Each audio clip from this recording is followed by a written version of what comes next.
দিনভর আজকে কি চলল শিয়ালদা আদালত চত্বরে? আমাদের প্রতিনিধি পিয়ারি মিত্রের পাঠানো প্রতিবেদন। 9 আগস্ট আরজিকর মেডিকেল কলেজ হাসপাতাল থেকে উদ্ধার হয়েছিল দ্বিতীয় বর্ষের পিজিটি স্টুডেন্টের দেহ এবং তাকে ধর্ষণ করে খুনের ঘটনায় গ্রেপ্তার হয় সঞ্জয় রায়।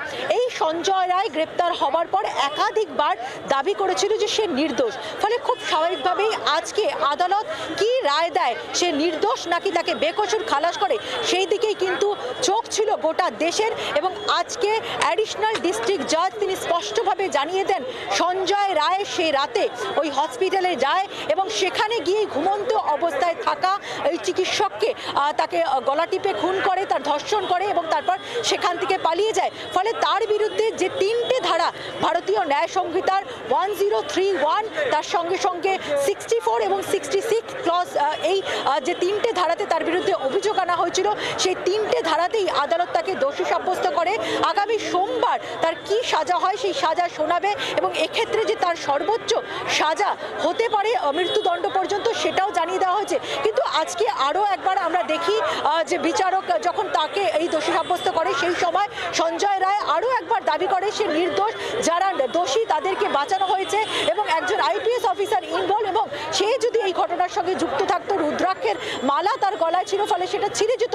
ফলে একাধিক বক্তব্য আজকেও সঞ্জয় রায় তুলে ধরার চেষ্টা করে, কিন্তু বিচারক কোন কোন বিষয়ের ওপর একেবারে তার এই অবজারভেশন দিয়েছে, অর্থাৎ ঘটনাস্থল যেটাকে নিয়ে কনফিউশন ছিল, ঘটনার সঙ্গে একজনই যুক্ত কিনা ও প্রিন্সিপালের কি ভূমিকা, প্রত্যেকটা বিষয়কে কেন্দ্র করে বিচারকের যাবতীয় তথ্য প্রমাণের ভিত্তিতে তার কি অবজারভেশন, সে যাবতীয়টা কিন্তু তিনি তার যে নির্দেশের কপি সেখানে তুলে ধরবেন। এবং খুব স্বাভাবিকভাবে সঞ্জয় রায় যে এই ঘটনার সঙ্গে যুক্ত ছিল সেটা কিন্তু আজকে আদালত দোষী সাব্যস্ত করে সেটা প্রমাণিত হয়েছে এবং সোমবার তাকে কি সাজা দেয়, তার মৃত্যুদণ্ড হয় নাকি তাকে যাবজ্জীবন সাজার নির্দেশ দেয়, সেই দিকে কিন্তু নজর রয়েছে।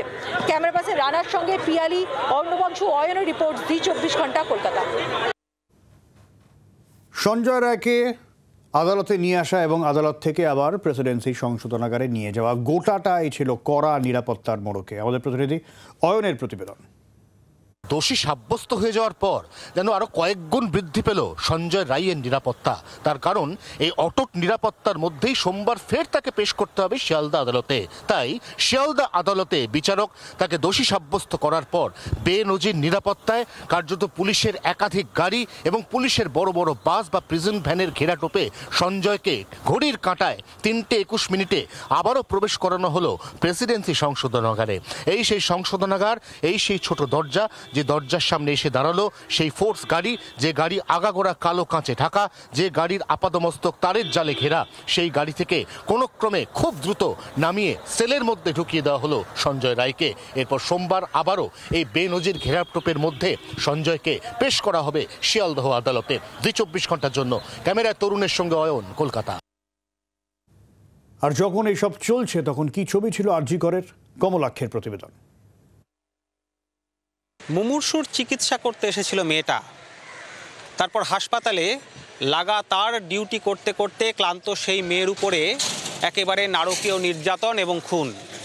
আরজিকর হাসপাতালে সেই নারকীয় ঘটনার 126 দিন পর মূল অভিযুক্তকে দোষী সাব্যস্ত করল শিয়ালদা আদালত। আগামী সোমবার সেই মূল অভিযুক্ত সঞ্জয় রায়ের বিরুদ্ধে একেবারে সাজা দান বা রায় ঘোষণা করবে আদালত। আরজিকর হাসপাতালে এই সেই প্রতীকী নারী মূর্তি, যে আর্তনাদ এই নারী মূর্তির থেকে ধ্বনিত হচ্ছে, সেই আর্তনাদ গত 126 দিন ধরে এই বাংলার আনাচে কানাচে, গ্রামে গঞ্জে, অলিতে গলিতে সর্বত্রই ছিল। প্রত্যেকেই চাইছিলেন জাস্টিস, বিচার। সেই বিচার কি অবশেষে মিলছে? দোষী সাব্যস্ত হওয়ার ঘটনার পর থেকে আরজিকর হাসপাতাল, গ্রাম বাংলার প্রতিটি মানুষ তারা চাইছেন এই মুহূর্তে সর্বোচ্চ শাস্তি, প্রকৃত দোষীর সর্বোচ্চ শাস্তি। একাই কি সঞ্জয় রায় ছিলেন নাকি সঙ্গে আরও কেউ ছিলেন? সেই প্রশ্ন, সেই ধোঁয়াশা যেমন উঠছে, তদন্তের ক্ষেত্রে সাপ্লিমেন্টারি চার্জশিট কি হবে সেই প্রশ্ন যেমন থাকছে, তার পাশাপাশি আগামী সোমবার সর্বোচ্চ সাজার দিকে তাকিয়ে রয়েছে গোটা এই সমাজ। জি 24 ঘন্টার জন্য ক্যামেরায় দেবজ্যোতি দত্তের সঙ্গে কমলাক্ষ ভট্টাচার্য, কলকাতা। শিয়ালদা আদালতে আরজিকর রায় শুনে কান্নায় ভেঙে পড়লেন নির্যাতিতার বাবা মা। বিচারককে ধন্যবাদ নিহত চিকিৎসকের পরিবারের। আপনার উপর ভরসা রেখেছিলাম, পূর্ণ মর্যাদা দিয়েছেন। বিচারককে বলেন নির্যাতিতার বাবা মা। এই ধরনের রায় দেবেন বিচারক, বিশ্বাস ছিল। বিচারকের কাছে কৃতজ্ঞ, মেয়ে কোনোদিনও ফিরবে না। সঞ্জয়ের সর্বোচ্চ সাজা হোক, প্রতিক্রিয়া নির্যাতিতার বাবার। আমরা বিচারের যে প্রথম সিঁড়ি আজকে পার করেছি এবং তিনি যাতে আমাদের দ্বিতীয় সারিতে উঠতে পারি সেই ধরনের একটা জাজমেন্ট দেবেন এই বিশ্বাস আমাদের ছিল এবং তিনি সেটা আমাদের সামনে তুলে ধরেছেন।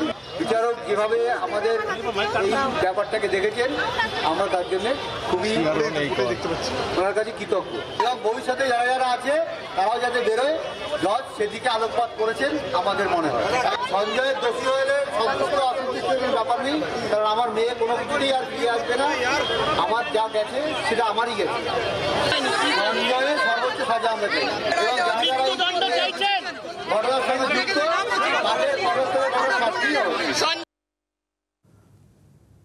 সর্বোচ্চ সাজা হোক সঞ্জয়ের, এমনটাই দাবি করলেন নির্যাতিতার বাবা মা এবং এই জায়গা থেকেই বিচারকের প্রতি কৃতজ্ঞতাও জ্ঞাপন করেছেন তারা। আর এই আজকের এই রায় নিয়ে সাধারণ মানুষ তারা কি বলছেন শুনুন। যা তথ্য প্রমাণ সামনে এসেছে এটা তো আসল কথা নয় যে সঞ্জয় রায় একাই দোষী। ওকে আসলে স্কেপগোট করা হলো, এটা ভীষণ দুর্ভাগ্যজনক। আমরা এই শাস্তি মানে সঞ্জয় রায় যে একা তো কখনোই নয়, সুতরাং এখানে শাস্তিটা আমরা বলতে পারি না, কারণ এখানে অনেকে জড়িত। একজনকে যদি আপনি স্কেপগোট বানান এটা তো সঠিক নয়, প্রচুর মানুষ জড়িত আছে, তাদেরটাকে খুঁজে বার করুন, সবাইকে একসাথে শাস্তি দিকে। একলা সঞ্জয় রায়কে শাস্তি পেয়ে কি হবে? উনি মেন দোষী নন, সেটা সবাই জানে, আপনারাও জানেন, সবাই জানে। মেন মাথা ধরা পড়েনি, করবে বলে মনেও হয় না। একে একটা স্কেপগোট করে ফাঁসিতে ঝুলিয়ে সরকার দায়িত্ব খালাস। সঞ্জয় রায় কি সত্যি অনলি দোষী? এইটা আগে আমরা বিশ্বাস করি। শুধু তো সঞ্জয় রায় একা দোষী নয়, তাকে সত্যি বলার সুযোগ দেওয়া হোক, তার এটাই বড় শাস্তি হবে। কারণ সে যদি সত্যি বলে তখন তাকে এমনি যারা অপোনেন্টে আছে তারা এমনি মেরে ফেলবে। কিন্তু কি চাইছেন সাধারণ মানুষ সেটাও শোনাই আপনাদের। যে অপরাধ করেছে এটা ফাঁসি ছাড়া আর অন্য কোনো রাস্তাই নেই। এই ঘটনার মধ্যে যারা যারা জড়িত ছিলেন তাদেরও অবশ্যই একটা কঠিন থেকে কঠিনতম শাস্তির আমরা আবেদন করছি। ওর জন্য ফাঁসি হয়, এরকম নাহলে আরো ঘটনা হতে পারে, যার জন্যই তার সে ফাঁসির জন্য আবেদন করতেছে। অবশ্যই এই দোষীকে ফাঁসি দেওয়াই উচিত। এর ফলে যারা হচ্ছে এরকম দোষী মানে দোষ করে বা করতে চাচ্ছে তারা হচ্ছে এটাতে হচ্ছে কিছুটা হলেও ভয় পেতে পারে এবং পিছিয়ে আসতে পারে। এবং এই ক্ষেত্রে স্থানীয় যারা রয়েছেন, সাধারণ মানুষ যারা রয়েছেন, তারা প্রত্যেকেই চাইছেন যে দোষী সাব্যস্ত যাকে করা হয়েছে তার সর্বোচ্চ সাজা হোক, ফাঁসি হোক তার। তবে এটাও এখনো পর্যন্ত অনেকে এটা বিশ্বাস করছেন, মানতে চাইছেন না যে সঞ্জয় রায় একমাত্র অভিযুক্ত, আরও এর পেছনে কেউ জড়িত থাকলে তাদেরও সাজা দেয়া হোক বলে দাবি করা হচ্ছে। এবং জেলার মানুষজন, আমরা বিভিন্ন জেলার বিভিন্ন মানুষের সঙ্গেও এই নিয়ে কথা বলেছিলাম আজকের এই রায় নিয়ে। তারা কি বলছেন একবার শোনাবো। সারা বিশ্বের লোক খুশি হবে তাদের ফাঁসি দিয়ে সাজা হয়। এর পিছনে যারা আছে তাদেরও যেন কিছু কিছু লোকের সাজা হয় যারা নাকি দোষ। বিচারক ঘোষণা করলেন, সঞ্জয় রায়কে দোষী সাব্যস্ত করলেন।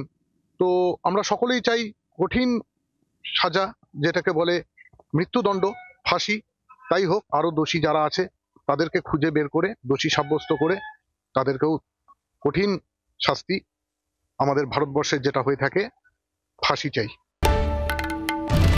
বাংলার আওয়াজ, বাঙালির আবেগ, জি 24 ঘন্টা।